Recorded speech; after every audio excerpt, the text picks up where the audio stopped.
geoholic.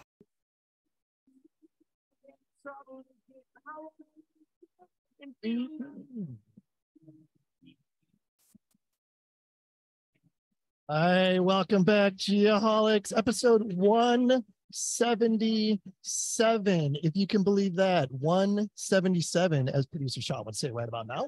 Yeah, it's incredible. Speaking of producer Sean, he is not with us this evening. In his stead, we have the one and only Mark Taylor, otherwise known as Chief Geek. Chief Geek, that's right. How are you, my friend? Awesome. Yes. Thank you for being here. Really appreciate it. We got a great show lined up tonight. We do. We have an incredible guest. And it is Men's Health Month, but this is Men's Health Week, is my understanding. And our topics are going to focus on that, of course, because that's what we do here at the Geoholics.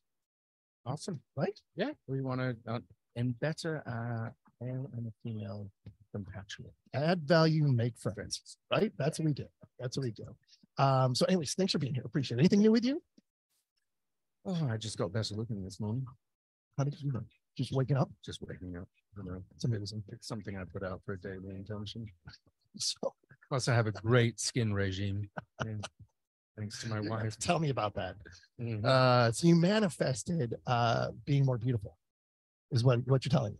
I did. My wife doesn't agree, so I give her 1,000 milligrams of lithium every morning. That makes me think I'm Brad Pitt. There you go. So I have it on both ends. Yes. No comment. No comment. All right, man. We got a lot to get to. So tell us about that opening number. So that opening number was from a group called the Glorious Sons. The title of it was Panic Attack. I don't know if you know this, but they're a Canadian rock band hailing from Kingston, Ontario. I have lots of stories about Kingston, England. Do you know? By the way, yes, I used to live there. They were formed in 2011. They have the members Brett Emmons, who's on vocals, Jay Emmons on the guitar, Chris Costa on guitar, and Adam Paquette drums, and the Chris Hoyt is on bass. They're really well known for their energetic performances and raw, heartfelt rock sound. The Glorious Sons have gained an incredible following and critical acclaim over the years because their songs feature catchy melodies, good guitar riffs, and introspective lyrics that explore themes of personal struggles, relationships, and societal issues. And I thought it was a perfect selection for this evening's show. I would agree. But I'm laughing at it now because last week, if you remember, the song we picked, the title of it was Cardiac Arrest. So last week's song was Cardiac Arrest. This week's song is Panic Attack. What is going on?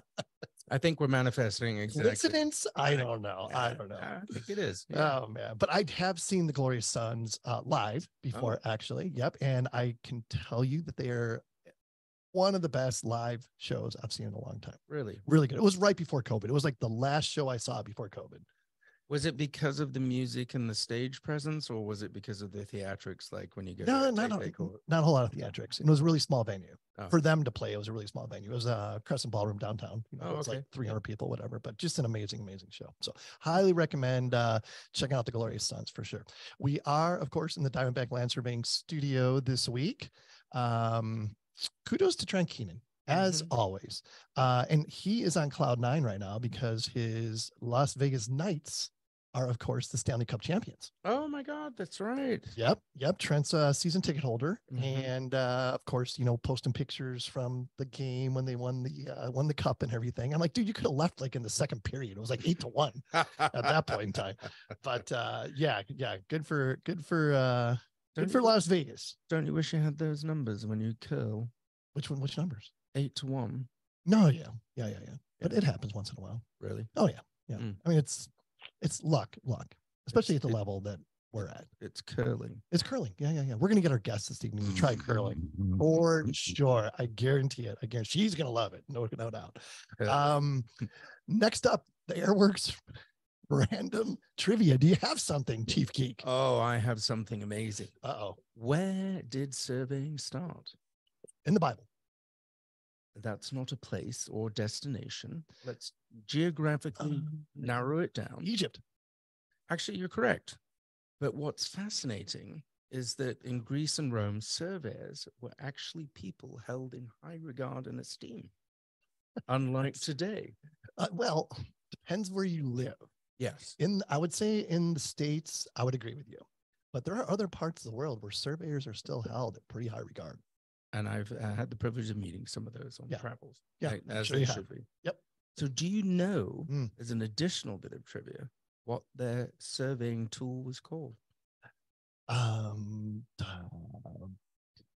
Back then, I know this. I know this. I'm going to let you tell me. A groma. I did not know that. Yes. What is that? A groma is well, I'll give you the exact definition. It was a long staff with a crossbar that served to measure right angles and straight lines. Interesting. Groma is believed to originate from about 400 BC in Mesopotamia, which is now Iraq. I had no idea. But without it, they couldn't build straight lines. Gromer, G-R? I'll translate it in American. Groma. Okay. G-R-O-M-A. Is it a coincidence that it starts with G-R-O? Grow. You see where I'm going with this? Kent Gromer. Maybe I should be Kent Gromer. That's what I should be. Kent Gromer. Oh, man. That is good stuff, though. I did not know about the Gromer. I'm going to have to get some mileage out of that for sure. You should. All right. Next up, we have the Advanced Genetic Surveys Weekly Words of Wisdom. Again, I believe this is pretty fitting for this evening's show. And here it goes. To enjoy good health, to bring true happiness to one's family, to bring peace to all, one must first discipline and control one's own mind. If a man can control his mind, he can find the way to enlightenment, and all wisdom and virtue will naturally come to him. The one and only Buddha is where that one came from. Yes. So let's introduce our guest this evening. We're going to go from Buddha to Tessa. So our guest this evening is Tessa Gurley. A little bit of here about Tessa.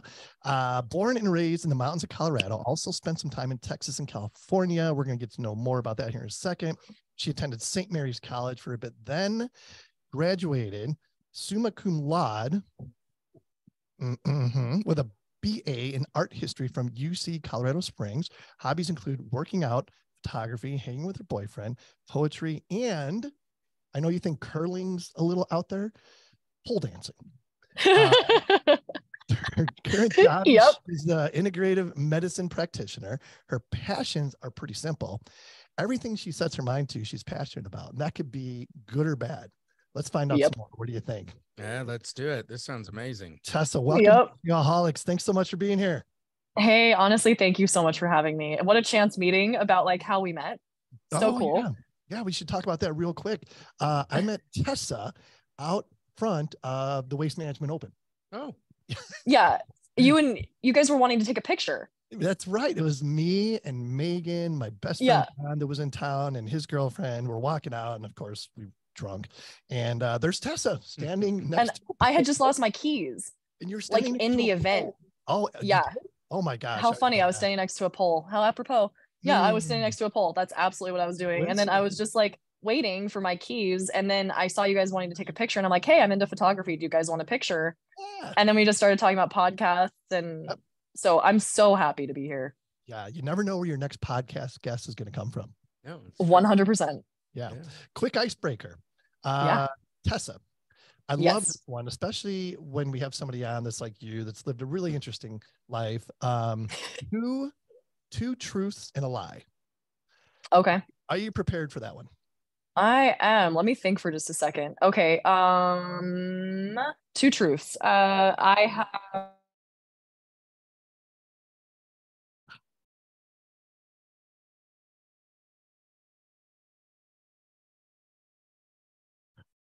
Uh-oh. Tessa. And I was bit by a shark when I was paragliding. Okay. So hold on. We lost your audio. Possibly a shark. We lost your audio. So just start over. Do it one more time. Two truths and a lie. Two truths and a lie. Am I here right now? Yep. You're good. Okay. All right. So I have hiked Mount Olympus. I have hiked the Eiger. And I was bit by a shark or a very large fish one time when I was paragliding. Well, I would like to, as much as I hope the fish bite is a truth, because I want to hear that story, I'm going to say that's a lie. It's true. Is it really?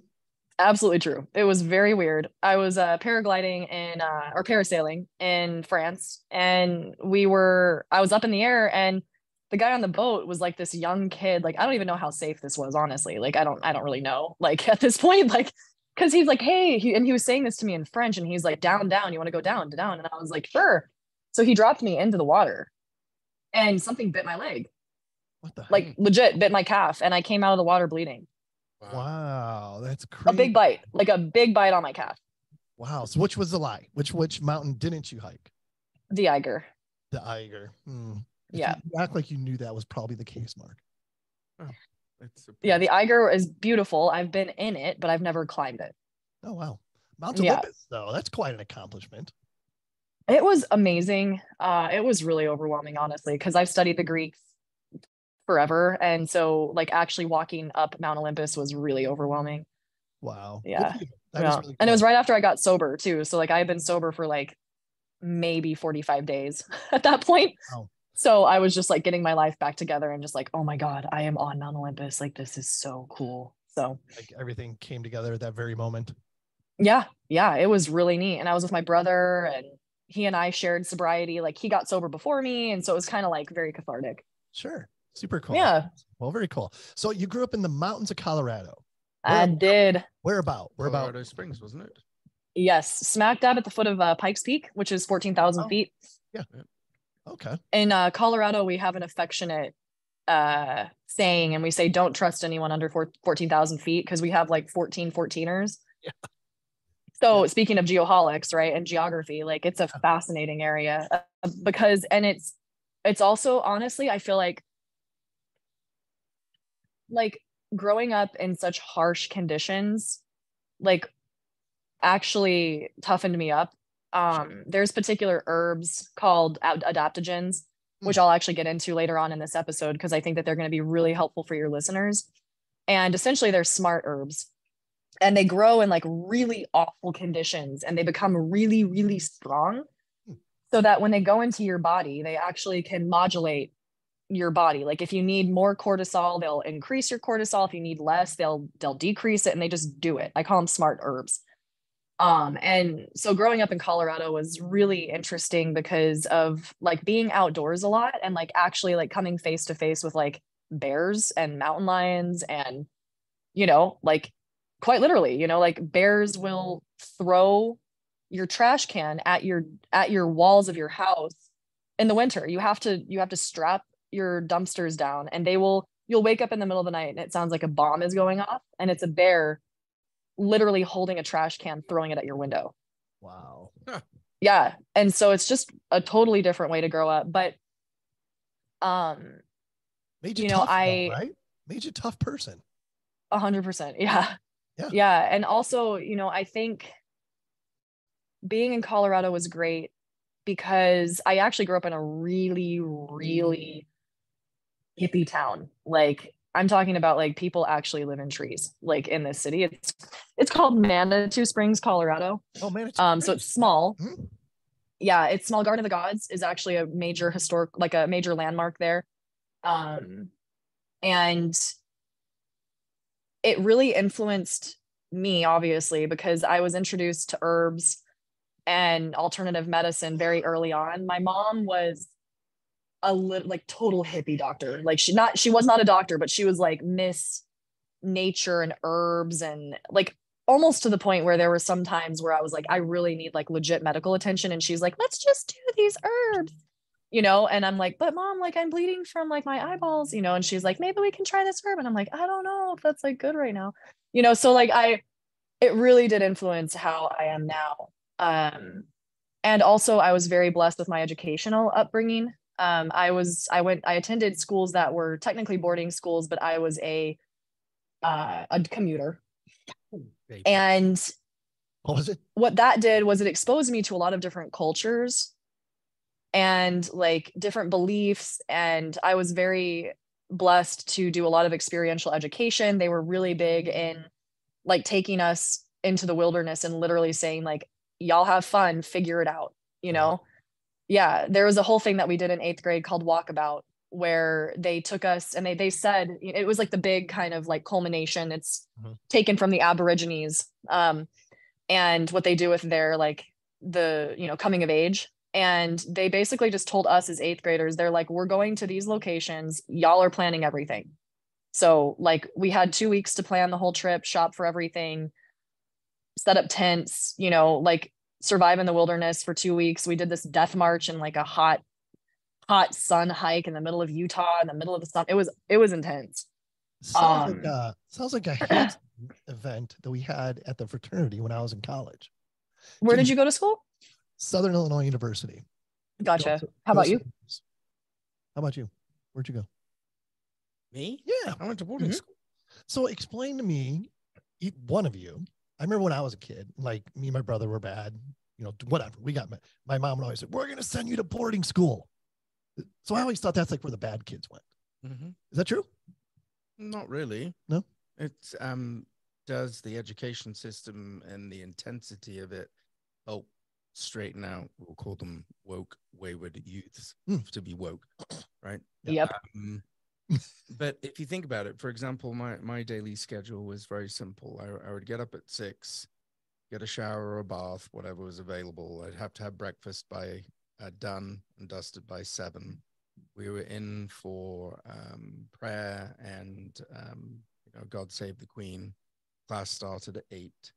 You had an 11 o'clock break, 15 minutes, and then you 12:30 you're in for lunch. 1 o'clock classes started again, and you did that till 4, and then we did it 6 days a week. But we got a break on Saturday to play rugby or field and track.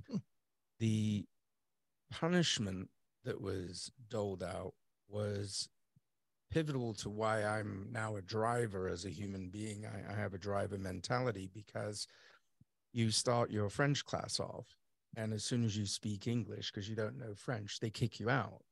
So within 10 minutes, you're all standing in the corridor. Well, now you've all got a detention. So what they do is they have these breaks on weekends when you're a boarder called an exeat. And the same with the day pupils. They have to come in, and the exeat is you're allowed to go home or hang out with friends. And there's no classes or anything.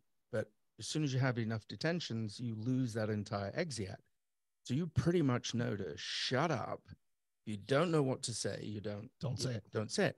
And it got so bad, you'd have 2 hours of French, and you walk into chemistry, and you'd still be in the French mindset. And you'd speak French to the chemistry teacher. Oh God. Detention. You're done. No. You can't win. Can't win. So was that the intent though? Yeah, that was the intent, to teach you to be controlled by the consequences of everything that you do. And then you finally figured out the system and you embraced it, and you found yourself very engrossed in ensuring that you were delivering the best product, because if your grades weren't strong enough, you got a detention, you didn't get to go home, right? So that was kind of the boarding school thing. The worst thing about boarding school, to your wilderness point, Tessa, is we'd have to go to church, which is fine. That's not the worst thing. But Catholic church, you're there for 2.5 hours. You come back, there's nothing in the cafeteria except soup and sandwiches that were made the day before. And then you got turfed out, rain or shine, into the woods to amuse yourself till 6 o'clock. Oh my gosh. And there'd be a bell, and you could come in and you'd have a shower, and then you'd be in your jammies, and you could watch TV for half an hour, and you'd have supper. So interesting. That was how it was. Was that anything like your experience at boarding school, Tessa? No. So I was a commuter, and like my schedule at the time, unfortunately, I was really losing control of my life, and I was like severely like addicted to drugs and alcohol. So I was like going down a pretty harsh path, and boarding school made it really easy because I had very wealthy friends who had a lot of coke. So we would just do a lot of drugs and go to class, and, you know, my friends had rooms on campus, so you can go pass out wherever you want. And, you know, but I mean, it was, I loved the educational piece. The pressure that was put on us was really excessive. In terms of like, and I'm sure you can relate, like where it was like, you're not just going to be on varsity. Like you have, or not on, you can't just play volleyball. Like you need to be on varsity. Like you can't just be in the play. You need to be the lead of the play. We were prepping for college by 8th grade. Correct. Wow. So it was like, yeah, and so that by the time I got to college, like my freshman year of college, I was like, this is easy. And I was just like, party on. You know what I mean? Like I was in Cali, I was in the Bay Area. I'm like, this is college. I was like, this was junior year. I'm like, this is great. Yeah. You know, like it was so easy compared to my high school, which is like it, but that just honestly, and again, I'm not blaming the college. It was my choices. Let me be very clear. But because I was not like, I guess, given the emotional support, which we can definitely tie into this conversation, I just went crazy. But, you know, again, it did influence how I view health as well now, because I see the importance of balancing harsh with soft. You can't always approach something with consequence, right? You can't always motivate somebody with fear. You also need to motivate with reward, right? Like, so yeah, I think that did influence me, because I think that pressure is good, but too much is not good. Sure. Yeah. At our school, it was the consequences drove you to earn the rewards by being improved. The extra work between 7 and 10 when you were in prep, you had the option to goof off. But if you buckled down, that paper that you wrote might have been a B-, but when you buckled down, you turned in an A-, and you got. But see, you got reward, right? Yeah. So the consequences. So you were being driven by both. Both, yes. And I think that's what's lacking today. There's interesting. No consequence. Everybody gets rewarded. You get participation awards. And there's no true value in what is produced on the education front by the kids today. And I know that's a generalization, but do you think that affects males differently than females? Oh, absolutely. Yeah. I mean, which part? What he just described, as far as there not really being any consequences and everyone gets a trophy and blah, blah, blah, blah, blah. Do you think it affects, you know, like I say, males more than females? My boys that are, as you know, are grown up. One's 24 and the other one's 19 at ASU. They got irritated with people that pulled the team back that still got the same recognition and accolades. Oh, yeah. And the girls in the cheer group, they were actually a lot meaner than the boys, and really held. Girls are so much meaner than boys. 100%. Yeah. It's awful. Yeah. So like I always used to say, I would be like, hey, because I grew up with men. Okay. So like I was a tomboy. So a little background. I was a major tomboy. I played all the sports. But I was also very artistic. So it was kind of like both worlds. But I have an older brother, and he and I were very close. And he was like 11 years older than me. So I was kind of like sometimes just his like, not a toy in a bad way, but he'd be like, hey, let me see what happens when I put you in a box and roll you down a hill. And I'm like, what? And like, by the time I ask the question, I'm already in the box, you know, like duct taped. And I'm like, oh shit, you know? So it was just, okay. But, with, you know, growing up in the sports world and then going to hang out with my girlfriends, it was really hard, honestly, because like, I got bullied a lot when I was growing up, a ton.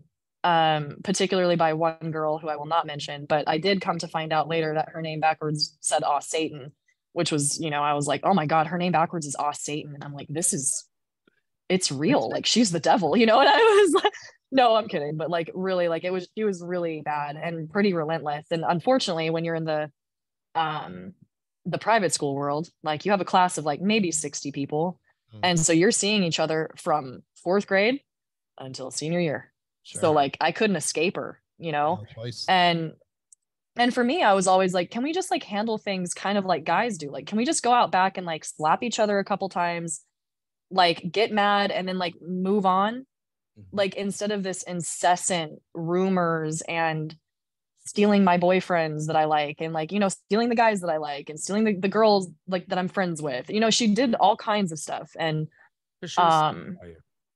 yeah. And so it's just kind of one of those things where like, I really, I think that women can be a lot harsher than men. Sure. But that could also be because we're just naturally a little bit more, I guess we're just taught or encouraged.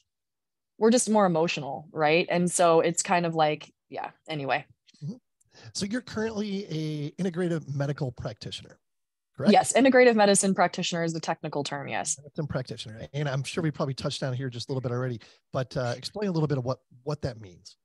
Absolutely. So integrative medicine is a field that I stumbled upon when I was myself severely ill. I have a lot of intense diagnoses in my background, chronic Lyme disease, mold exposure, mold toxicity.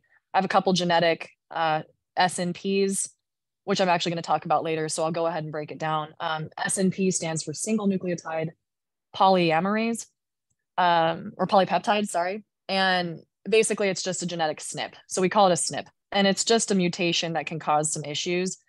Their genetics, let me be very clear. Genetics only play, and this is according to my professor at my school, George Washington University, Dr. Andrew Heyman was my program director, and he's an expert in infectious disease.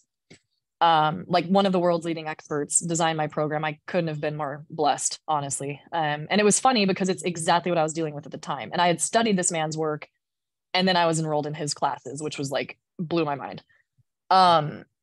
But basically, like, there are these genetic things that you can get. One of them particularly is called the MTHFR. We affectionately call it the mother bleeper gene. And another one is called HLA-DR. And the MTHFR mutation can be responsible for everything from schizophrenia, bipolar, or I should say one of the main causative factors of everything from bipolar to schizophrenia to not being able to detox heavy metals or toxins as well. And you can have 3 different degrees of this gene. You can be homozygous, compound heterozygous, or heterozygous.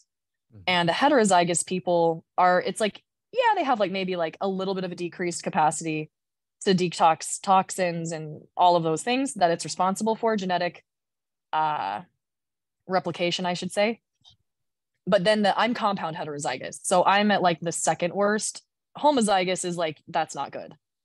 But I'm compound heterozygous. And then I also have the HLA-DR SNP, which again is like a detox issue. So in all of this, like I was just really a wreck. I was really sick. You wouldn't recognize me. I'll have to show you guys a picture before and after. And I started doing research about myself because traditional Western medicine was not answering my questions. And they were just like, she's an alien, we don't really know what to do with her. And then I sought out a naturopath, and he was like, didn't have any social media, was like very underground, and he was in the Colorado mountains, and like everyone was talking about him. They're like, you need to go see him, like he'll help fix it. And I'm like, all right. So like I go into this little clinic and I sit down, and he basically just like laid it out. And at the time I was vegan. And I now since have very, very different belief. But he was like, you need to eat meat now. Like, this is what's going to happen if you don't. And so then what drew me to integrative medicine after that meeting was he used a combination of Western and Eastern practices. And I was like, this is really interesting, right? Because like he's doing 2 different things. And so that was my intro into integrative medicine, but I didn't know what it was called. So when I, again, was sick, I set up my phone one night and I made a YouTube video about my symptoms. And I put my phone away for like 3 months, didn't pay attention to it. And then my inbox started to blow up. Like people were emailing me from around the world. And I was like, what's going on? And they're like, you're describing our exact symptoms. Like, please help me. And I'm sitting there going like, well, I am not a doctor. Like I have a lot of undergrad credits in like health sciences and anatomy, physio, chemistry, all that, but I'm not a healthcare provider. I can tell you what I'm doing to help myself. And they're like, anything. I'm like, my patients are miserable people. Like they are the sickest of the sick. They're the ones that the doctors cannot figure out, and they give them to me. That's who I get referred, are the people that the doctors can't figure out 100%. And it's not because of them. It's not because of the doctor. Let me be very clear. These doctors are good people.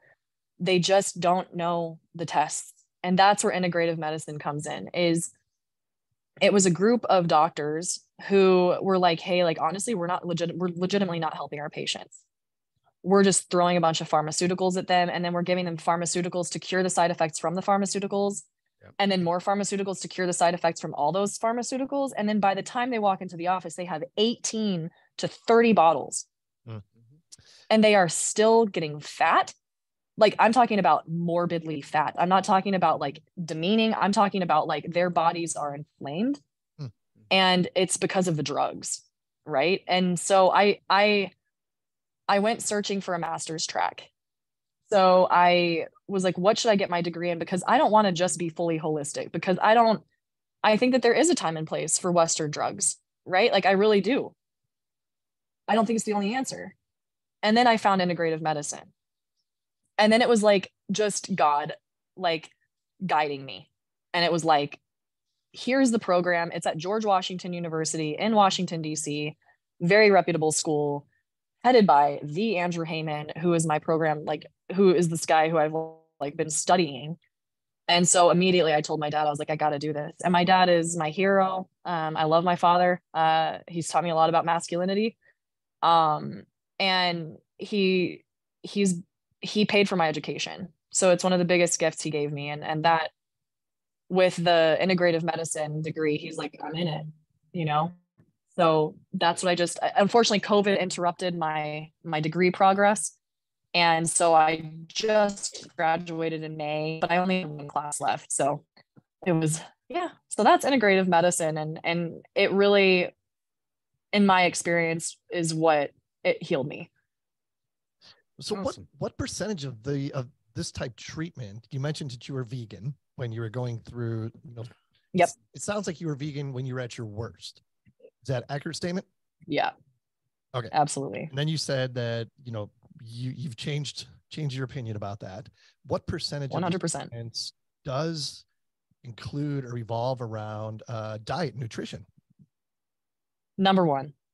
With my patients, I always start with number one being the breath, number two being food, number three being water.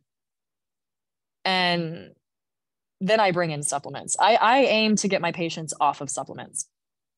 So when they come to me, I aim to get them off of all their supplements. And I do that with food. And I do have some very strong beliefs about food. I will admit that.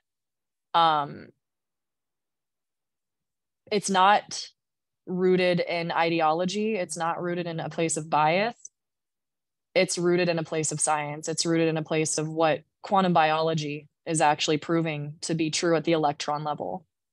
Not it, like, stripped of philosophy.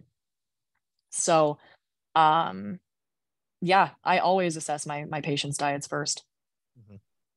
And what about the food that we have available to us today is scary in itself, right? I mean, it's Frankenfood. There you go. And yeah. It's talked about all the time. In order to eat a truly healthy diet with the best food possible, it costs so much freaking money that it only allows certain people to be able to truly, live on that sort of diet, I suppose.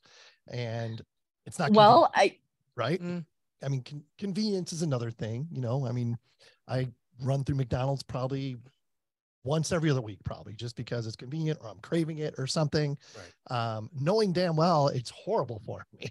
Yeah. But it's like a vice or something. I don't know. It takes care of an urge, but the fries are addictive. Yeah. Just like meow meow. Well, they make that food. They literally make that food to be addictive. Like, they put chemicals in it so that it will be addictive. Mm-hmm. Oh yeah. They put chemicals and flavor profiles and all these different kinds of injections that we don't even know about. But again, when it comes to like food choices and things of that nature, with the cleanliness of our food, yes, there's all kinds of evidence that points to the fact that our soils are extremely depleted. Yep. And that even though it says, oh, you're getting all of these nutrients from something as BS as kale, pardon my language, but kale is absolutely not supposed to be anything but a garnish. I'm just saying it. That's what it was grown for and traditionally used for. You're not offended the kale mob. I know. I always offend the kale mob. It's fine. I would love to, like, it's fine. I don't mind. But like, even though that is the case, there are things that you can do to mitigate those factors. And it's important to keep in mind that, like, we're doing the best that we can, right? So like, even if you have a tight budget, which I currently like have found different services where you can get meat for like cheaper, right? Because I'm a carnivore, so I'm a straight carnivore.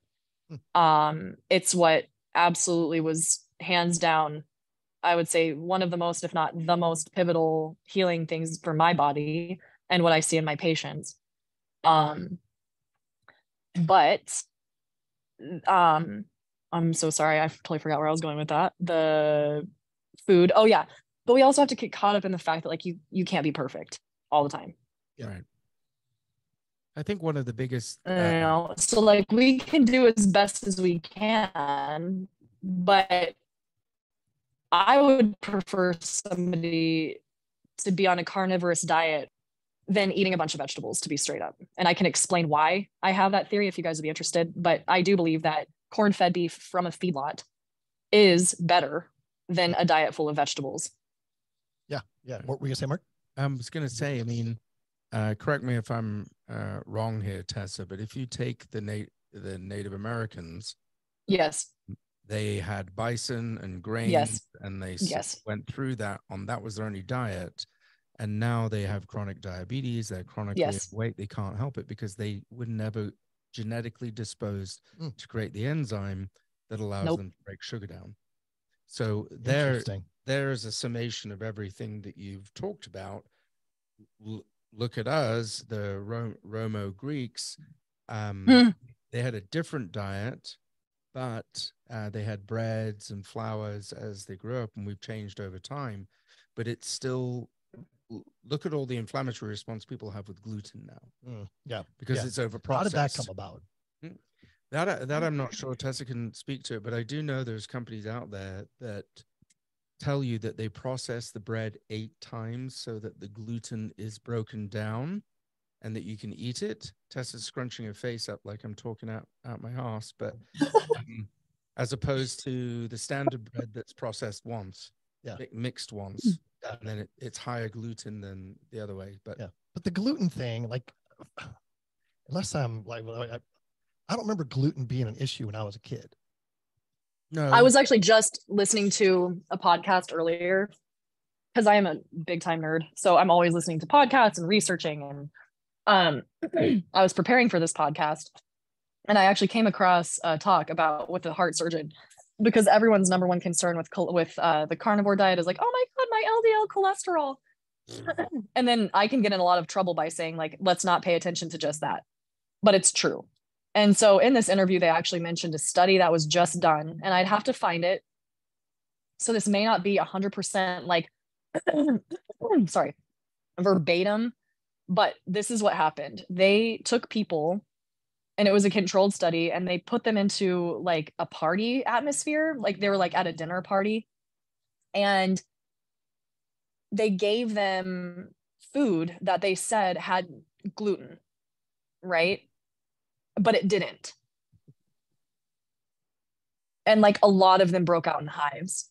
What? Yeah. Psycho. Yeah. And that is something I'm going to talk about today, even in more depth. But we can talk about diet if you'd like. We can just jump right into that and maybe some of these recommendations, because, well, if we could target it more to males, what's specific to men that they need to stay away from, because I'm tired of seeing the really buff, ripped, gorgeous 72-year-old man who's off a GQ going, I eat peanut butter, I don't eat bananas, and I eat pineapple. And drink chocolate milk. And drink chocolate milk. Yes. And because of that, I have erections that last 12 hours. All right. BS. Yeah, absolutely. You're all kinds of that's called juicing. That's in the bodybuilding world, that's affectionately known as juicing, which is not green juicing. Okay, that's not green juicing.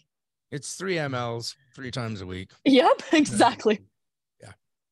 Well, okay, so for men in specific, so the number one, so I actually had an opportunity to intern at the Diabetes and Glandular Clinic in San Antonio, Texas. And it's the largest diabetes clinic in the United States. And it's actually run by the man who has been voted to be the best endocrinologist, like in the United States, like top endocrinologist in the United States. I will not name names. But what I learned there was type 2 diabetes and overconsumption of sugar, even from fruits and vegetables. Yep.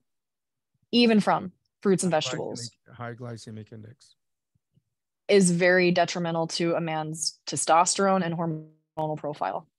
Now also, men do have a higher need for protein than women per pound of body fat, obviously, and you definitely need to be eating more if you're wanting to put on muscle. But honestly, sugar is the thing, right? So everyone wants to demonize cholesterol, which I'll get into later. It's like one of the most important nutrients for male health. Contrary to what you've heard, you gotta have quite a bit of cholesterol in your blood to actually produce testosterone. Cholesterol makes testosterone. Okay. Right. I can speak really quickly to that. Please. They're always beating me up about my cholesterol levels. And Which one, the LDL or the HDL? Both actually. One's higher than the other, the bad one. But my dad sent me his results and then sent it to, doesn't matter, Dr. Burney back in England. And he goes, Mark, we're 40 points higher over here in Europe. You're not a Yes. Yes. Okay. Yes. The French with all their camembert and their wine, and they have higher cholesterol levels, but they don't have heart disease. It's no. So low here. Absolutely love that story. Love that, because reference ranges, I need to tell this to your listeners. Reference ranges on test results come from a sick population. Okay. Interesting. So I'll give TSH as an example. Okay. TSH typically on a Western panel, and I don't know what the guidelines are like as of today, they change them, right? But when I was in school, we studied that a TSH of anything above 1, 2 is where we're starting to look at my patients for hypothyroidism. In the Western world, they wait until it's a 4.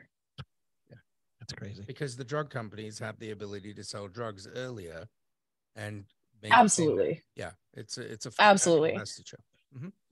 So when it comes to reference ranges, I just have to empower your listeners to tell them to do their own research about what appropriate levels are. And that if they have a doctor, and I'm going to quote an interview that I listened to, and I will provide the interview to you all to put in the show notes. It was brilliant. He said, quote, if your doctor is only paying attention to your cholesterol numbers, you need to fire your doctor. Right. Yeah. So nutritionally, I think that the basic recommendations that I would give your listeners, like if they need a place to start, like for male health, I would start, like say that I have people who either need to take a baby step approach or who are like balls to the wall, I'm in, right? So like a baby step approach, simply if your men don't change a darn thing about what they put in their mouth, but all they do is intermittent fast for 16 hours a day, they're going to have a better profile in their body. Okay. So it's the constant spiking of insulin and the constant ingestion of food that's really messing people up. So even if the guys that are listening to this don't change anything, just fast for 16 to 18 hours a day, you'll still see a change. Go ahead. We grew up back in, ancient times, which for me feels like last week, but ancient times, always feast or famine, and our bodies were meant to process food and digest food that way, right? It isn't. Yes, I inform my beliefs about nutrition and health and everything actually very primally. I'm really big into ancestral nutrition, studying what our ancestors did before chronic illness, studying traditional tribes who don't have the same issues that we do. And actually there's a wonderful man, long time passed away, obviously, but he was pivotal in this movement called Weston A. Price. And Weston A. Price, everybody needs to read his stuff. He studied Aboriginal cultures because of dental issues. He's like, why do Western people have such terrible teeth? And he was finding skulls from like, thousands of years ago, and they have perfect teeth. And so he's like, what are we doing? So he went on he wrote, it gives me chills. He wrote some of the most pivotal work in health history ever.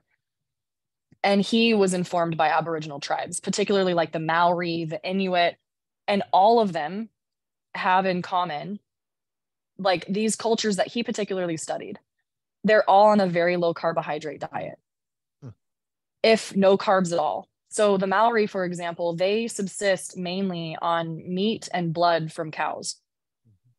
Wow. And yet they're out in the African wilderness, like literally being beast warriors, Right. Like they are literal warrior dudes. They're badass. And they're subsisting on mix the blood with the milk. Yes. Yes. That's the Maori. Stir up the Maori. Yeah. Mm-hmm. Yep. So to your point, Mark, 100%, like looking ancestrally is very important. So fasting nowadays is seen as like terrible, right? But no, you're not supposed to be eating 24/7. You're not. Now, the next level that I would suggest to your listeners would be to opt for mainly like clean proteins, like beef, like single source, right? So like beef is my favorite. Lamb is my second favorite. Ruminant meats tend to be a lot better tolerated for people in general. And if they have digestive issues, I could go into, I don't even want to go into that. I could talk about that for hours, but in general, red meat is much more nutritious and better tolerated by people. But any kind of clean protein, eggs also, please don't be afraid of eggs. It's fine. Cholesterol does not cause high cholesterol. Eggs. And if you need to have some kind of vegetable in your regimen, then I would suggest just starting to cut out everything that grows beneath the ground and stick to above the ground vegetables. Like say that one of your listeners is like having hormonal issues and they're struggling with blood sugar regulation, because generally speaking, it's blood sugar dysregulation that comes first, right? And the way that we were taught in school is that hormones are the cherry on top. You have to pay attention to every single other area, and then you pay attention to the testosterone. You don't administer the testosterone and then pay attention to everything. Like you're supposed to, I was taught to address everything else. And then in the event that somebody does need testosterone, that's fine. But make sure that you get it from a reputable source, that you're getting your levels checked, and that you're not just doing it willy-nilly at home. That can be really bad for male hormones, because extra testosterone will turn into estrogen. And then you're going to wonder why you're growing boobs and you're losing your hair and you can't get hard. Yeah. I'm just going to say it. Like, and then you're going to be like, oh, well, it's because I'm literally turning into a female. Yeah. Estrogen, cortisol, it's all counterproductive. My challenge with the whole testosterone thing is, and tell me if I'm smoking crack here with this final stuff about my kids. They tell you what the levels should be. Yeah. They try and get you to a level that they think you should be at. But maybe my level was perfect for me to grow to be 6'4" at 599. Why push me to 1100 or 1400? Because that's what the textbook said. So I've told my kids and said, I think you should get a testosterone check. You're 19, you're 24, and you know what your peak levels are. And you put it away until you're 50 or 60. And should you have problems, you can say to the doctor, my levels when I was growing up were 750. That's all I need to go to. So, does that make sense? Or am I? It does, but I will caution you, because like hopefully your sons haven't been negatively affected by things like plastics and environmental toxins yet, right? So that's my only kind of critique of that idea, is just that they could already be affected, right? They're showing that plastics in particular, and especially if you think about grade school boys and girls, their parents are heating up food to take to lunch in plastic containers most of the time. And there's I don't, the schools are serving everything on plastic plates, and then like that can alter hormones majorly. but I Wow. don't really think that's a problem because both of them have preoprismia all day long. So if we get them to 60 and they can get back to those levels, we're good. Got you. Well, and that's what I'm saying is like if there's other symptoms of positive hormonal profiles, then perhaps yes. Then preoprismia, constant erection of the penis. Yeah, there was a kid in high school like that. His name was Rand. Poor kid. Poor kid. Yes. By the way, Rand Hassel. Tessa was speaking Latin earlier. By the way, which time? Zygotes. Oh, yes. Yes. Crunched up your face in pain. Yeah. You know, amoa massimat, mammus matus mant. No. Genus genum, phila, phylum. No idea what you're talking about. Clearly, typical American. Well, and so I guess just kind of like, if your listeners really do want to dive in and do something positive for their health and they want to try the carnivore diet, I highly recommend it. Not only for like their hormonal health, because if you just eliminate like the carbohydrates and the sugar and especially refined sugar, hormonal profiles will start to balance out more and more. But if they want to try it, I really suggest that they do give it a go. And if they do want more help with that, I'm sure like if it's okay, like they can reach out to me. I just don't want to go into all of that because it's not a diet. It's not a podcast about the carnivore diet. But if they do want help with that, I'm happy to assist. If they have any concerns about the safety of it, I'm happy to answer any questions. Yeah. So that's my go-to is definitely paying attention to your blood sugar levels, number one. And one quick question for you. You know, you mentioned that like beef is your go-to, right? Yep. As far as that goes. Fish, where does fish rank? Yeah, so fish is a touchy one, especially like shellfish. A lot of people nowadays, unfortunately, and it's kind of an up and coming condition that you're probably going to start hearing more about because it's coming up in podcasts, like big podcasts. It's called histamine intolerance. And the number one way you can tell if you're histamine intolerant is if you drink wine and you flush. So if you drink wine and you get that flushing sensation, like that's a small indicator that you could be histamine intolerant. And with seafood, that's so histamine loaded. And so it can cause like some serious reactions to people. So what I encourage them to do is like eat seafood by itself and have on hand an herb called quercetin, which I can send you a link for that. Eat the seafood, see how your body responds. If you have uncomfortable symptoms, take quercetin, don't do seafood. On that note, I have another question for you. Yep. So there are like, I don't have food allergies that I'm aware of, but sometimes when I eat certain chicken, after I eat it, my face starts to tingle. But like, it's not all chicken and it's some pork as well. But in my mind, of course, you know, Dr. Google, of course, and all indications are it's like whatever, you know, cancer. some of the steroids that are in or whatever preservatives. Absolutely. That are into it. But it's not all chicken. Like if we buy like good quality chicken, I'm fine. But if you buy the little bit lower quality chicken, after I eat it, within 15 minutes, it's like my face is tingling and I start to have that. I get body pain. Oh, wow. Really? Severe body pain. I get joint pain, like pretty much within 20 minutes. Wow. Yeah. Poultry is extremely inflammatory.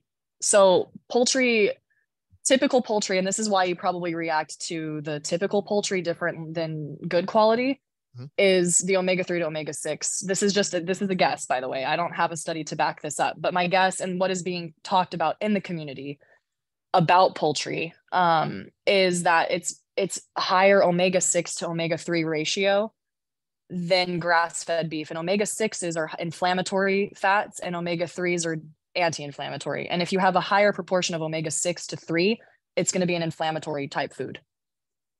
Interesting. And it's also very like they do not feed chickens good feed at all. No. I even have instances for myself as well, where you might not actually be allergic to the food itself, but you're allergic to the food that was given to the animal. So for example, if I eat eggs for more than 3 days that are like from a store shelf, I will go into a full autoimmune attack and I will be in my bed for a week. Oh my God. With like, I'll have rheumatoid arthritis overnight. Like quite literally, it will start in my left thumb. It does this and then it goes up my forearms. And by the time it's noon, I can't use my hands. Oh my gosh.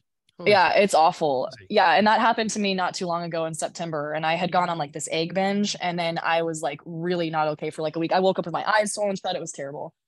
But it's because I'm allergic to corn like products. Like I have a pretty intense, I should say sensitivity, extreme sensitivity to corn. And so when I eat eggs that have been fed a corn type feed, I respond. So you could be responding to the feed that's been given to the chicken. Interesting. I recently did a food thing, 500 foods. And the only thing I had to stay away from was macadamia nuts. But I did it. Of all things. But I did For real. it because whenever I eat cheese, my nose sweats. And I'm like, I must be allergic to cheese.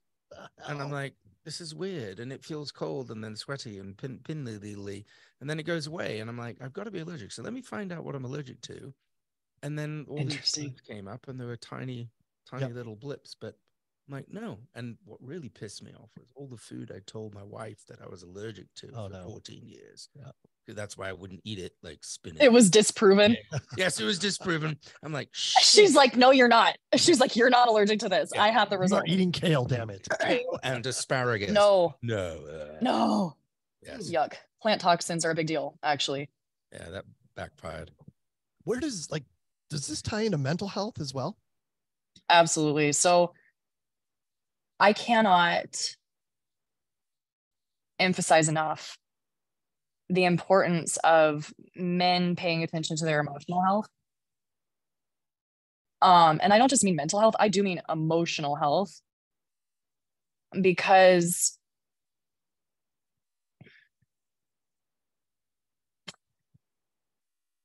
so we've all heard of the placebo effect. Mm-hmm. And little did we know that for like ever since we've started medical research, we've been studying the power of the mind on the body.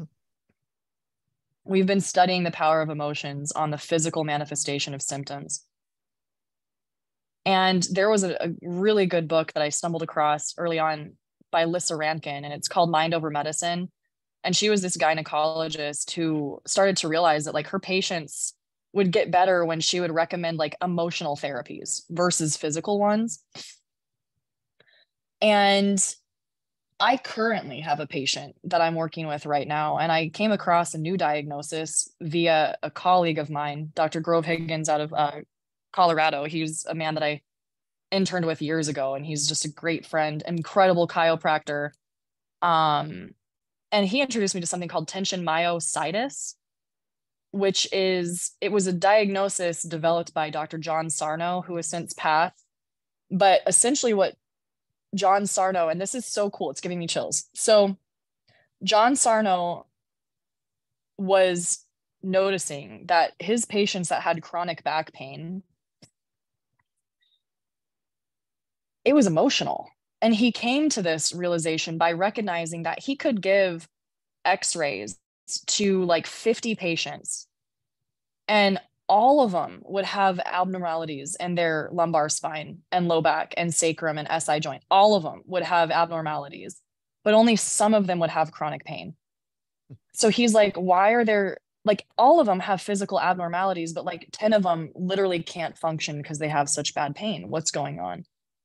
Like, there is nothing going on structurally. Even if their scan shows that it's structurally messed up, that patient right next to them, patient B, has the same back, but he doesn't have pain. Right. So like, what's going on? So he actually developed a whole process, and I'm working on this with one of my patients who has been a mystery to like multiple doctors for years. And then I got her, and we're starting, and I learned about tension myositis from Dr. Higgins, who was like, have you heard of this? And I said, no. And it's emotional pain. And it gets stuck in their back. Wow. And there's a new diagnosis, like the new word for that diagnosis, which is more accurate now, is tension myoneural syndrome. And I'll break that down. Myo is the root word for muscle. Itis is the suffix for inflammation. So myositis just means muscle inflammation. Myoneural syndrome means the nerve fibers in the muscle, right? The muscle and nerve connections. And John Sarno actually has a process, and he has like a whole list of things he calls like his 12 daily reminders. And one of them is literally, it says, my pain is not physical, it is emotional. And he has his patients do this brain retraining. And everyone like swears by this man's method. And again, it's backed in research. I get fascinated by this stuff. So rein me in. What would you like to know about it? Because I could go on for hours. Yeah, no, I like where you're going with this. You know, on the surface that, you know, they say the mind is the most powerful muscle, right? You know, in the human body. Not in your case. Well, no, you're right. Second, man, yes. Biggs. Yeah, but it's really amazing when, and you've touched on it already, you know, when somebody, you know, gets diagnosed with cancer, let's say, right? They can go one of two ways, I guess. You know, their mind can manifest them getting past this challenge, this health 100%. Challenge, or they can make the unfortunate choice of, woe is me. This is a death sentence. And I have an example about this that's real life, and it's actually from a woman, but it's one of my best friends ever. Unfortunately, I can't find her right now, but we'll talk about that later. But anyway, sorry.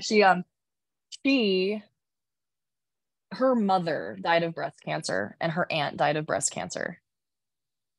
And that's most likely showing that she has the BRCA gene, right? The famous, infamous BRCA gene, which is like, you will get like, there's like a 75% likelihood if you have that gene. And one day I remember she asked me, she's like, what was that? Like Angelina Jolie had a double mastectomy because she heard about that. Yeah. She was being 100 active. Yeah. So that is what Angelina Jolie found out that she had. And I remember my friend, after her aunt had passed, she said, you know, do you think I should get tested for the BRCA gene? And I just said to her, nope. Oh, really? And she said, yeah. I said, don't do it. And she said, I'm on the same page. And I said, you know, Casey, like medically, I have to say, you know, get tested. But as your best friend and as a practitioner, I say, don't do it. Because you could sit there for the rest of your life and just worry. Yeah. Yep. And very well could manifest that breast cancer. Like absolutely could do that physically. They've shown it.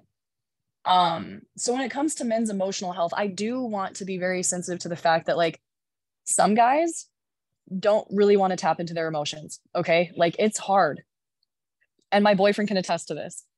Like I was talking to him earlier about this interview, and, you know, like one of the most brilliant things that he said though, was he's like, we still have these emotions. Like men still have emotions, but we just, it's harder to like, and he didn't say this, he said that part, but then we started talking about how sometimes it's more difficult to verbally process, right? So with your listeners, I just encourage them to become aware of their emotional well-being to start. If like diving into emotions and like these kinds of things, they hear that and they're like, oh God, like I don't want to go see a therapist, or, you know, I get it. Like, I get that. That's a tall order sometimes. And if you do need a therapist, please go get one. Like coming from a female, right? Like we don't think less of men who go to therapy. Okay. So like, I'm just trying to say for the guys out there, like if you have a therapist, like we're not going to think less of you. Okay. However, like if that's just somewhat like just too much, like just start becoming aware of your emotional well-being, because depression actually shows up very differently in men than it does with women. So depression in men manifests more as uncontrollable irritability and anger, and just like an ultra short fuse. They don't tend to be like in bed crying. Okay. So like a lot of times male depression is missed because it just shows up differently. Shows up as machismo. Yes. 100%. Machismo. Which I can speak to machismo in all kinds of ways. But yes, it does show up in machismo man and you start to cry at a puppy commercial to get help. Yeah. Yeah. And then you know, so with the emotional health, just start to become aware of how you're doing, you know, and legitimately ask yourself, like, how am I? Because I also think that because men are, I mean, like everyone out there is working nowadays, but in a traditional kind of family setting, or, you know, guys are working a lot. They're just kind of like grinding, right? Like focused work. And I'm not saying females don't do this too, but I'm just saying like, like the quote, time to care about my emotional health is not nearly as prioritized I've seen with men that I know. Again, I can't like generalize, but I'm just saying from like my experience, it's kind of like I don't have time for this. Yeah. Even though it's really important. How can men nurture, you know, mental health, emotional Yeah. health, like you mentioned, because men are so prideful, you know, they don't want to admit weakness or fault or, you know, whatever. Not great communicators for the most part to begin with. And it's like you said, it's a tall order, you know? Yep. My dad something really go powerful ahead. A long time ago. You know, I was like, how are you coping with all this? Because my father, unfortunately, in a major, he had a suicide he walked into. He had a store that failed to open because oh my gosh, HR manager had breast cancer, didn't tell anyone. And so he had a typical nervous breakdown, and they put him to sleep for 2 weeks and woke up and he was fine. But he said it best to me that helped me understand some of the challenges that I go through, which was, Mark, once we passed on our seed back in the old days, there wasn't much use except for us to go out and get food and fight and take over villages, and we were killed in the process. We didn't have a very long livelihood. So now we're living to 78 and 80, and we have to look at ourselves and we have to have conversations with ourselves. We got no one to kill. We don't have a dinosaur to club to death. You know, what are we going to do? Yeah. And we aren't genealogically disposed to self-awareness and personal conversations. It's beat my chest, I'm Tarzan. And when we start to not hit those points and those markers mentally, especially the self-awareness and especially the self-vision of how we see ourselves, we don't know how to cope, and there's no tools. And to flash forward, the person that really did the most work and help for male imagery was Bob Dole with the pencil in his hand on all the stage, showing that he was frail and he had a challenge. And then he did the whole ED thing, and he's like, you know, and that really pushed the whole movement, I think, forward. But once my dad said that to me, I started to think later on in life that it isn't my fault. It's okay. I can accept this. There really isn't anything wrong with me because I'm not made to be this way. I need to learn to be this way. Does that make sense? Yeah. Yes, for sure. Yeah. And like another thing that I was talking about with my boyfriend earlier is, and I do this with patients quite often, I like to call it a physiological bypass, which sorry, I don't know if that's like a technical term, but I've kind of come up with it on my own. And sometimes when like words are not accessible, or say that a patient is having a pain somewhere in their body, like in their head, just touching a different area of their body and bringing awareness to that area helps divert their brain away from the pain point to a point that doesn't have pain. And then the pain in the area where there's pain tends to go away because their brain is now paying attention to an area that doesn't have pain. With men, physical touch just physical touch alone can be a way to kind of soften, like when, like, and it can come from a partner, like just a simple like touch of the hand, or like a hug, or like a touch on the heart. And if somebody does not have a partner, a really good resource would be a weighted blanket. I'm also a really big fan, like, I know this might sound fluffy, but there's a technique called a hug that can actually like say that a man is like, I'm recognizing that I'm having some emotional discomfort right now, but I don't know how to process this. Yeah. If you have a partner, like my boyfriend and I will do this. Like he comes up and it's like, and this was at the recommendation of like my therapist, and we had a session together, and she's like, just hug each other. Like it's just physical regulation that goes all the way back to being a baby. Mm-hmm. Right. And so like, like he'll say to me, like, I'm having these emotions. I don't really want to talk about it. I don't want to process it. And then we'll just hug, and like things get better. And like he has said that it really does help. And also, what he also said is that just the fact that he's admitted that he has feelings is hard. And it doesn't mean that he's not having them. So I think that maybe like for someone who's just learning how to like process emotions, maybe like talking is not the first way to go. Like maybe you need to learn how to like re-regulate your nervous system. Right. And then you can start to think more clearly, because if your nervous system is wacky and like it's dysregulated, you're not going to think clearly. So you have to start by regulating your nervous system. Sounds like dating Clint Eastwood. What was that? It sounds like you're dating Clint Eastwood. Yeah. He's very stoic, but like over the course of our relationship, like I've watched how the physical touch has helped him and me both. Right? Because even though I'm female, I have a very strong like masculine energy side to me where I can just like shut down. Like I will be the one that's like in a corner, like just quiet. Like, and that physical touch has been helping both of us.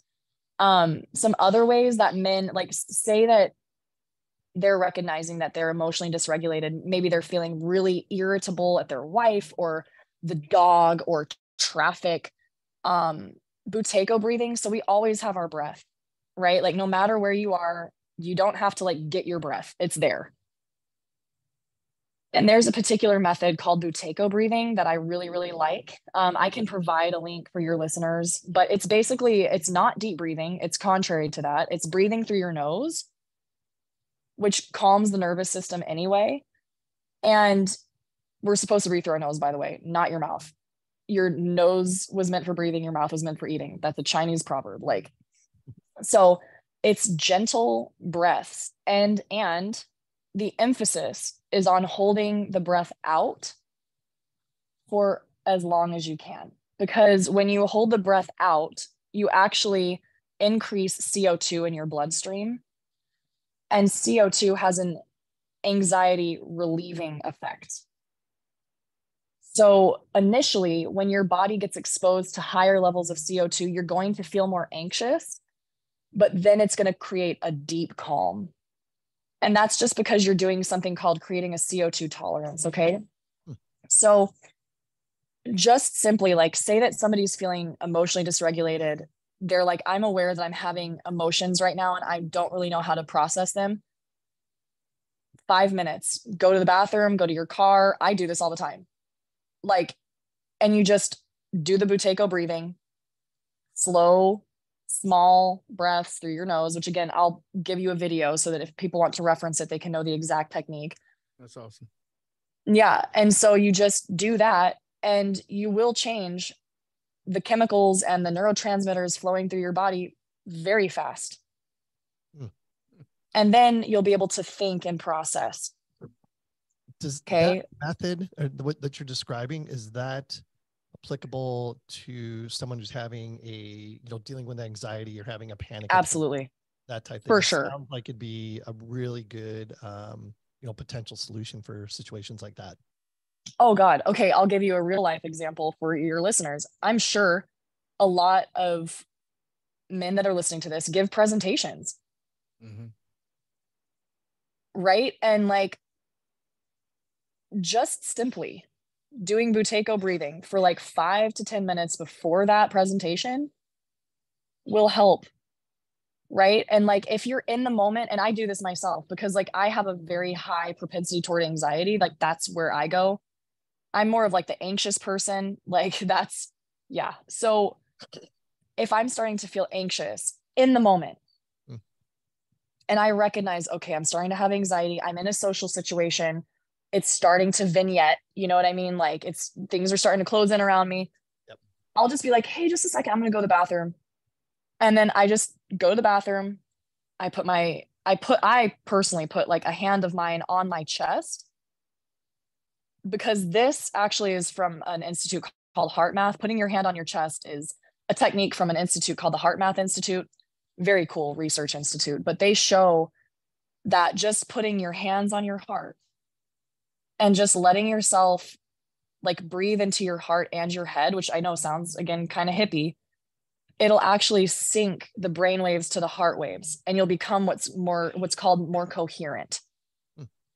And heart coherence is really being shown to be a very important factor in all kinds of health issues. So I would suggest to your listeners, like, say that they're about to have a panic attack, they're giving a presentation, they can't go to the bathroom. Okay. Just gently, maybe like adjust your tie, just kind of place your hand on your chest, maybe for emphasis. You can kind of touch yourself right there and, breathe out, like out. And just pause in the sentence, like just give yourself like a break of speaking, because when you're speaking, you're dumping too much CO2. And then what happens is light hyperventilation. So you actually accumulate too much oxygen in your blood, not enough CO2, and then you perpetuate anxiety. So taking breaks to let the breath out all the way. You'll hear, I do it right now. I'm doing it right now. I'm taking pauses because I want to continue thinking clearly. So I'm taking a moment to let my breath out. And that will help with anxiety. So in order for men to really pay attention to their emotional health, I feel like they do need to, like, first and foremost, recognize it's okay to have emotions. Like, you are a human. Secondly, just become aware of your emotional state. Notice, am I a little bit more irritable lately? Am I a bit more angry lately? You don't have to analyze it, just notice. Right? And then feeling emotionally dysregulated, they can do breathing techniques. They can do physical touch. There's certain herbs and supplements that can help like pretty fast. But just paying attention to their emotional well-being is going to be extremely important for their health overall. But you have to regulate the nervous system first before you can actually process. Sure. The go-to is Zoloft and shit like that, right?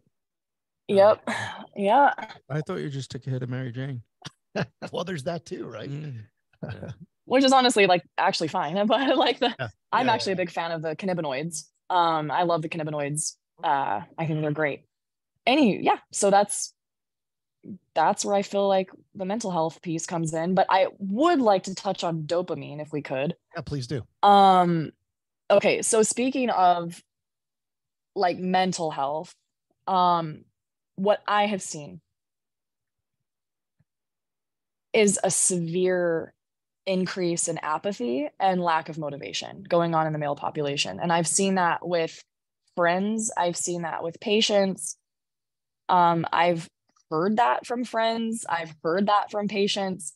Like, I have a patient in particular I'm thinking about, and I've worked with him for about 2 years, off and on. And we do mainly like coaching like this, but time and time again, Like he would come in and he's just like, I'm just miserable. I'm bored. I don't know what to do with my life. I have no drive. And like we were doing all the physical things, right? Like he was on the carnivore diet, he was doing CrossFit, he's doing yoga. I mean, like we're doing all the physical things, right? Supplements, detox. And it wasn't until we actually did gratitude journaling that he had a change in his behavior. So I was like, finally, like, you know what? You just need to email me by 7 a.m. every morning, 3 things that you're grateful for. And 2 weeks in, he's like, my mood has improved drastically and his motivation is back. And he just bought another house and he accomplished one of the goals that he has been wanting to accomplish for 2 years. And he quit smoking, and he did have a relapse this past weekend, but he got right back up, and his attitude adjustment was like that. Wow. Like he emailed me and he's like, I relapsed, but I'm tired of feeling sorry for myself. I'm getting back on track today. And I was like, that's a completely different animal, right? Yeah. So I'd like to talk about dopamine because it's what's called a neuromodulator. It's not just a neurotransmitter, but it actually modulates all the other neurotransmitters in the body. And there is a connection between dopamine and testosterone. And let me pull up my little notes here. Hold on, let me find where I found the study. Where does the dopamine come from? Well, dopamine is a neurotransmitter in your brain and your gut. Dopamine is really powerful. Actually, I have it tattooed on my wrist. But people are becoming what's called dopamine depleted. And dopamine depletion is completely, in my opinion, very responsible for the lack of motivation, apathy, decreases in testosterone, because dopamine is not the molecule of reward. It is the molecule of motivation. And we are being berated by dopamine all day, right? You pick up your phone, dopamine hit. Music, dopamine hit. Food, dopamine hit. Porn, major dopamine hit. Drugs, major dopamine hit. Cell phone, Facebook, Instagram, dopamine, dopamine, dopamine. And then what happens is your dopamine baseline drops. And then you're not motivated. Like zero motivation. And let me pull this up. Hold on, let me find the study. Yes, okay. So dopamine and testosterone have what's called, yes, constantly. Yeah. And so dopamine and testosterone have a bi-directional relationship, meaning as dopamine lowers, so does testosterone. They affect each other. Okay, so like higher dopamine, higher testosterone, lower dopamine, lower testosterone, but they also like affect each other, right? So it's not like dopamine just affects testosterone, testosterone just affects dopamine, both affect each other. So if you are having decreases in your dopamine, chances are your testosterone's also low. Or your testosterone's off and you're having decreases in your dopamine. And therefore you're feeling less motivation. So a simple thing that people can do, and it's hard, it's simple, and it's really effing hard, is to do what's called a dopamine reset prior to everything, right? So like what you'd have to do is basically become a monk for 24 hours. No phone, no music, books, walking, laying in bed, like hardcore rest day, free of any kind of stimulation possible. But still porn. Sure. Yes, absolutely, because it's like so healthy. I'm sorry, but I watch clean midget porn. They've had a bath before they go on. Bridget the midget. Anyway, so awesome. Anyway, just wanted to sure. But so they would just basically become a monk for a day or two. And what this actually will do is they'll come to find that they'll actually have more satisfaction from the same activities that they did prior to the dopamine reset, because the dopamine, it's like almost like tasting it again, right? So like you haven't tasted it in a couple days, you go to the gym and man, that workout's going to feel good. So men really also need to think about dopamine. Like, how often are you on your phone? Like, how often are you watching porn? Like, I could get into a whole discussion about that, but it's just that is so important to male health, because again, it's that drive. Men in general, what I again have seen is really driven by purpose, and like, I want to be like purposeful and like go out, like you said, and hunt for the food and get the food and bring it home for my family and do these things. But if you don't have that motivation to do those things, and you're just like simply just laying there, you're not going to feel like you have a purpose. And then you're just going to get more depressed, and then your testosterone is going to go down. I mean, it's just like a huge negative feedback loop. Yeah, I mean, I think a lot of men deal with that on a regular basis. Well, tell me more. How so?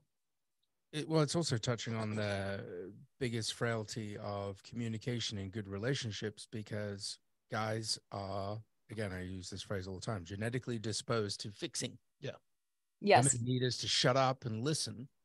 And then we feel stupid because after we've listened, you don't really want us to do anything about it. And now we feel impotent, but that's okay. We fulfilled our purpose as a partner. But how many guys listening to this can actually last long enough while your significant other goes through a rant and then not be allowed to do anything about it? Right. Right. And that's a big communication problem right Sure. there. But we're meant to be driven. We're meant to fix. Yeah.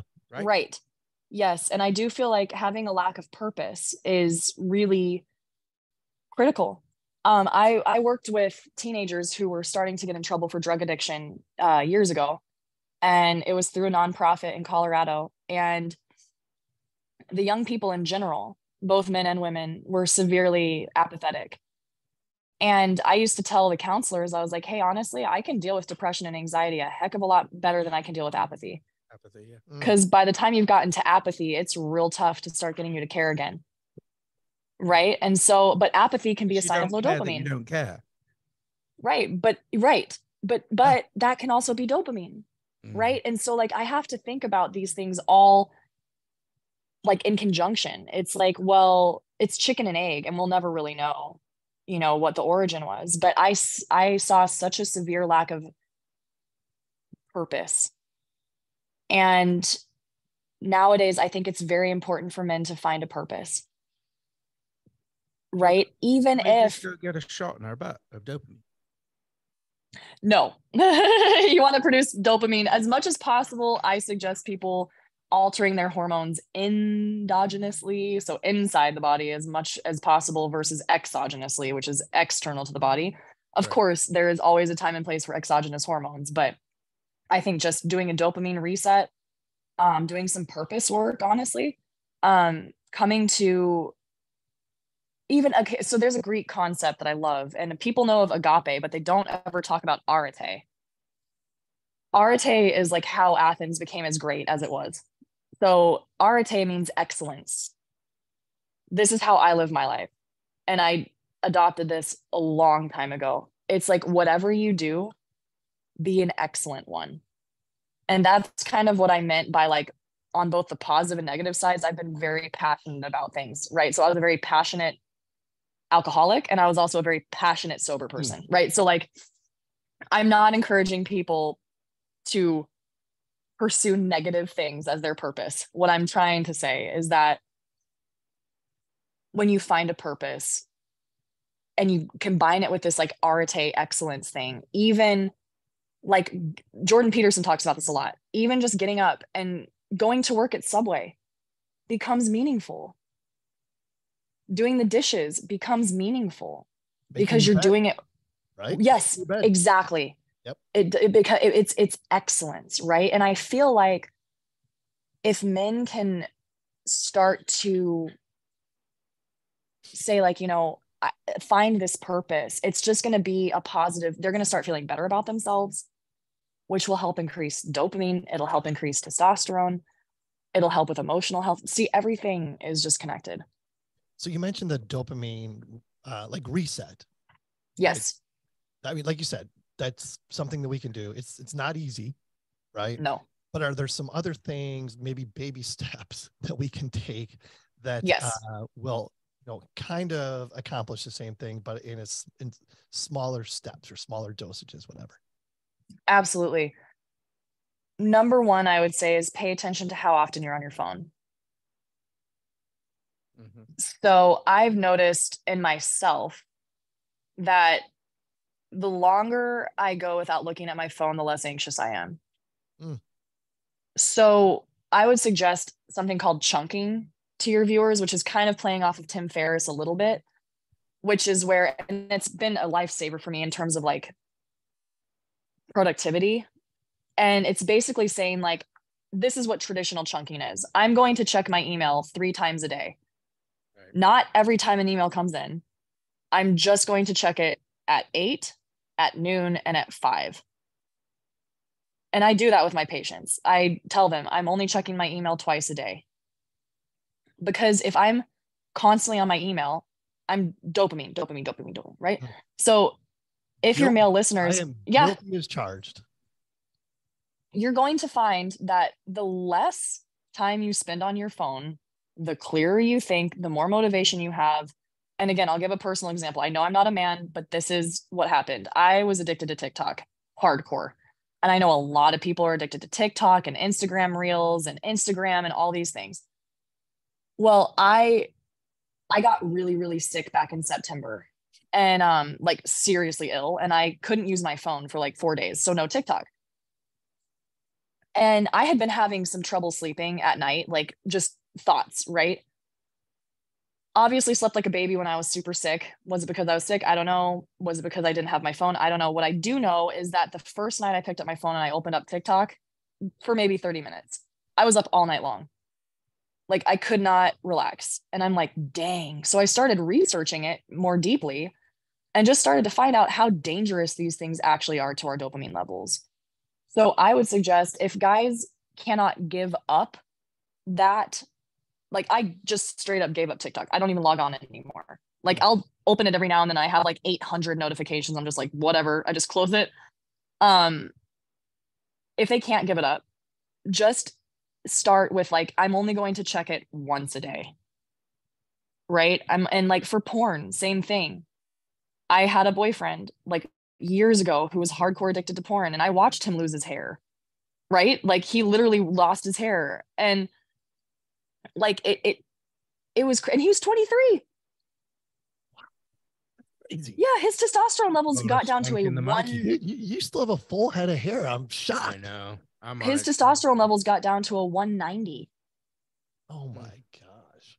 And guess what? We came across a bunch of Taoist literature and talking about like how the Taoists view sexuality and like how many times to like actually ejaculate and all these kinds of things. And I was like, hey, let's try it. And like his hair grew back. Oh my God. That's insane. Like, I'm not even joking. Like it was a trip to watch this whole thing happen. And I was like early on in my medical like studies and I was like, oh my God, this is so cool. You know, and he was like all embarrassed. And I was like, don't be embarrassed. This is awesome. Like, you know, speaking about emotional dysregulation, I'm like, no, baby, it was great. Yeah. But just starting to kind of like cut back, right? So like if you're watching porn like every day, like maybe just go to once a week, you know, for like 3 months and then cut it out and just watch the magic. Never. You can't. Me? Yeah. Why are you looking at me? Because I know you're spanking the monkey all the time. What? But it can't.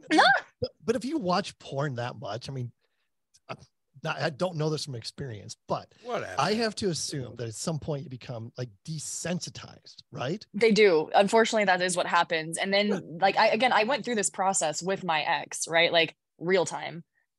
And, you know, he explained it to me. He's like, it's just like, because of how high porn spikes it, right? It's all essentially the way that I describe it to men is my patients. Porn is like meth.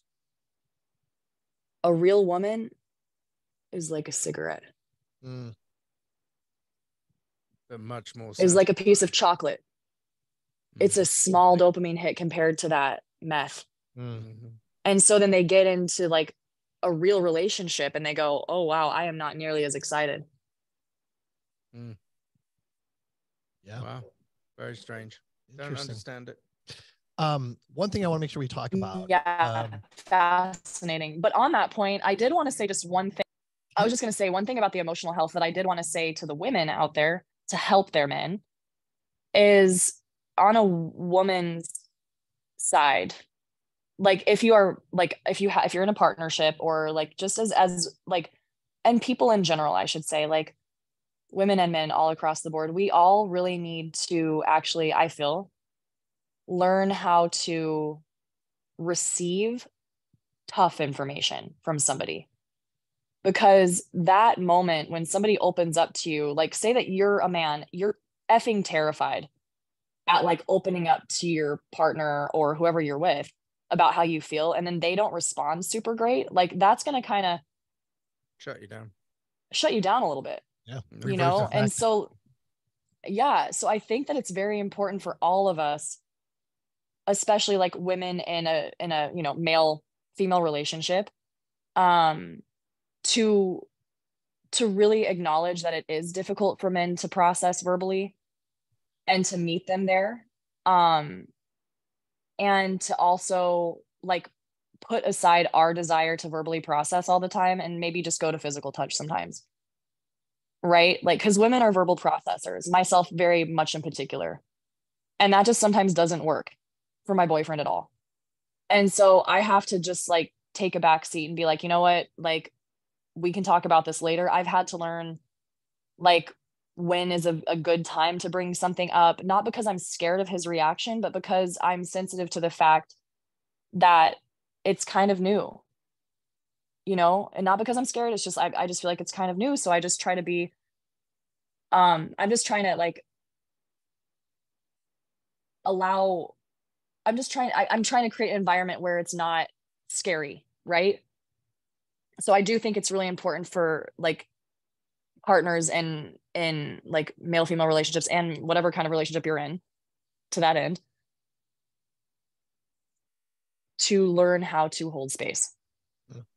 I think great advice. If your partner, let's just say call it my wife, understands the effort that was taken, yes, to acknowledge what I'm going through, to feel comfortable to verbalize it and verbalize it eloquently, more attention needs to be paid to hear what I'm saying, because I may not say it in the best way, but that I'm obviously in pain, in sufficient enough pain to want to express it, and I need help. Love it. Yeah, that's awesome. Great point. Absolutely. I think we've touched on a lot of this already, but one of the things I want to make sure we do talk about is self-actualization. I know that's something that you know mentioned in your bio that you want to make sure that we touch on. So let's go ahead and go down that path just a little bit. Yeah, Maslow's hierarchy of needs. Yep. Really fascinating. And this ties directly into dopamine, motivation, and purpose, and physical health.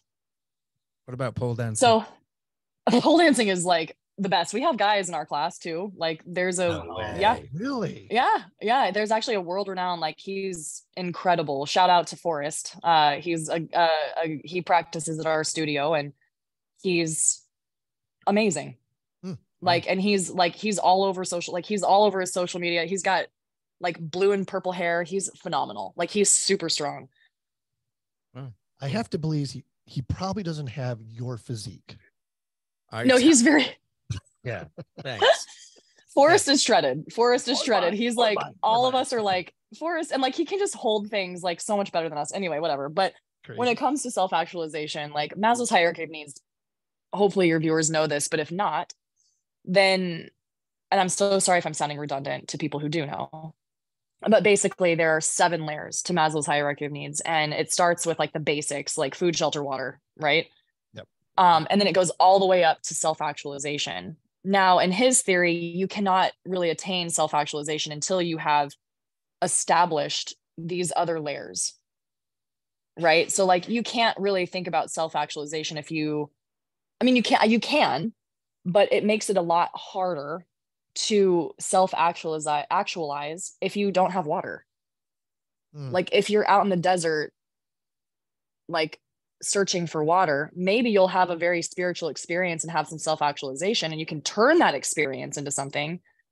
But typically we need to take care of the basic needs first before self-actualization. And this is what I was getting to in regards to men learning how to regulate their nervous system before they tap into emotions. Because it's kind of like self-actualization it's more of the etheric, esoteric purpose, motivation, like we were just talking about. But those things are very difficult to realize if your nervous system is out of whack. So just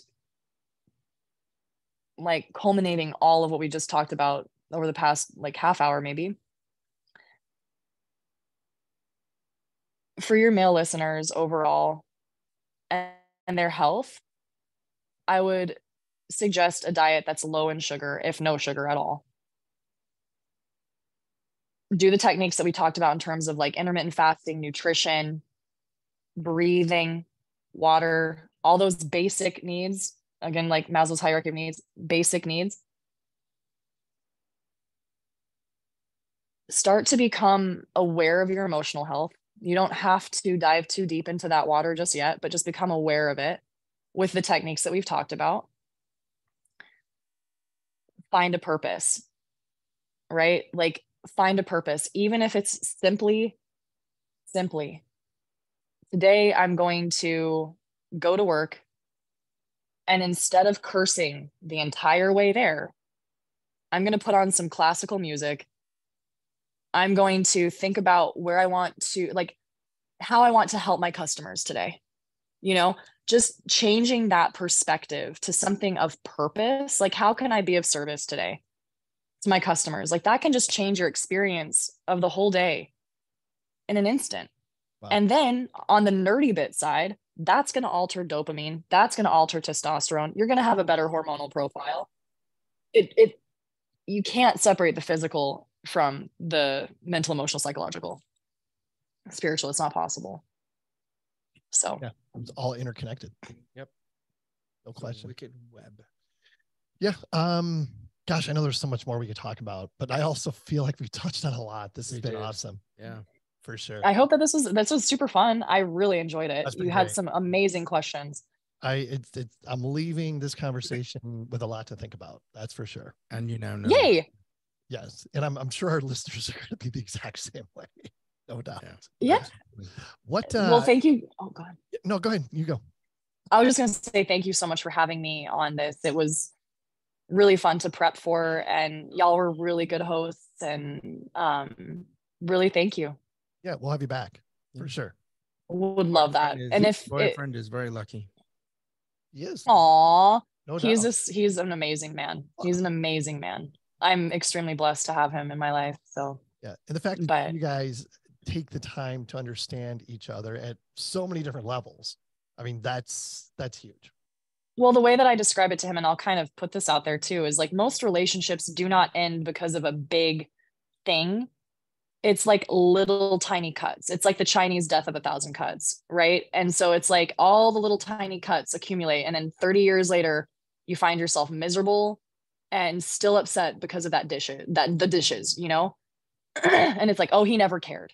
Well, no, like, and so like we both just don't want like small little cuts. So that's why we do put this effort in, and it's extremely rewarding for us both. And you know, so I encourage your listeners to do the same. It's hard, you know, and if he can do it, like he's been amazing.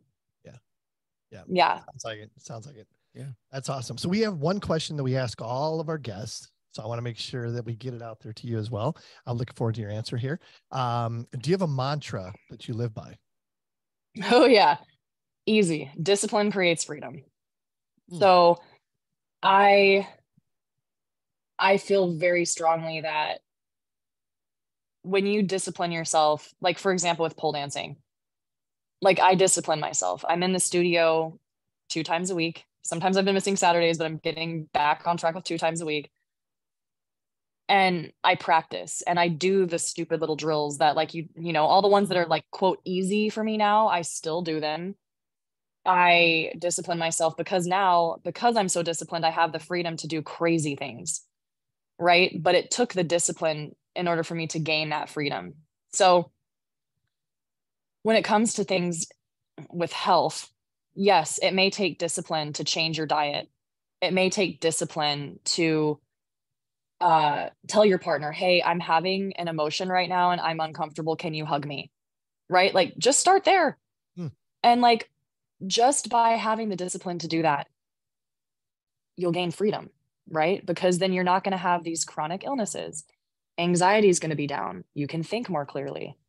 You have a better, more fulfilling relationship with your partner, which just sets you up for success in everything else. So discipline creates freedom has been a mantra that has affected my life. And I'm definitely getting it tattooed on my body very soon. Oh, I love it. Yep. Love it. What about you, Mark? Anything else? You've covered everything, I think, mate. Yeah. Yeah. Did she exceed your expectations, my friend? Yes. She spoke Latin. She's yes. I know, right? Porn, which that was great, right? Not really. Yeah, whatever. Mark. Whatever. Yeah, you guys had such good questions, and Mark, thank you for and Kent, just thank you for your contributions and all the tidbits. I learned some things too, and so it's great. I love collaborating. Yep, it was great. Is there any information you'd like to share, like how folks can get a hold of you, how they can reach out to you? Yeah, absolutely. So I am on social media on Instagram, and it's _Tessa Gurley, and I can actually provide that for your show notes if you'd like. And then they can always, like, if you have listeners who have questions about their diet or what's going on in their life, if they need extra assistance, I do provide 15-minute free consultations with anybody, and they can call me. I have a business number I'll put in the description box. Cool. And they can text me, they can call me, they can email me, and I'd be happy to help them. It's my absolute passion. Perfect. Yeah, well, we'll make sure we get that information out there when we post the episode. But you only respond once a day. No, twice. Sometimes twice. No, twice. Twice. Yes, got to keep the dopamine levels up. Exactly. I got to keep the dopamine healthy. 100. I actually, this is dopamine on my wrist. I have it tattooed right there. There's dopamine. Yeah. Yep. And then this is serotonin. Nice. Oh, we didn't even talk. Yeah. Next time. My next one is oxytocin. Oh, there you go.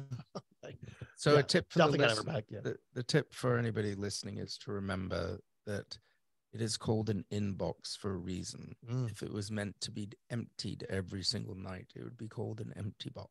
It's not. Interesting. Ooh, I like that adage. I like that. Good stuff there, Mark. All right. Well, Tessa, thank you so much. This has been a great conversation. You. Really, really appreciate it. Appreciate your time. Thanks so much. Oh yeah, I feel fine now. I was just like, I have a mild version of this flu. My poor boyfriend was dying. All right. Adding value and making friends. That's what we do. If anyone would like to be a guest on a future show, shoot us an email at info@thegeoholics.com. Glorious Sons, Panic Attack, available everywhere. Until next time, everyone, whatever you do, be an excellent one. I love that. Yeah. Yep. Stay safe and healthy, and most importantly, stay classy, Geoholics.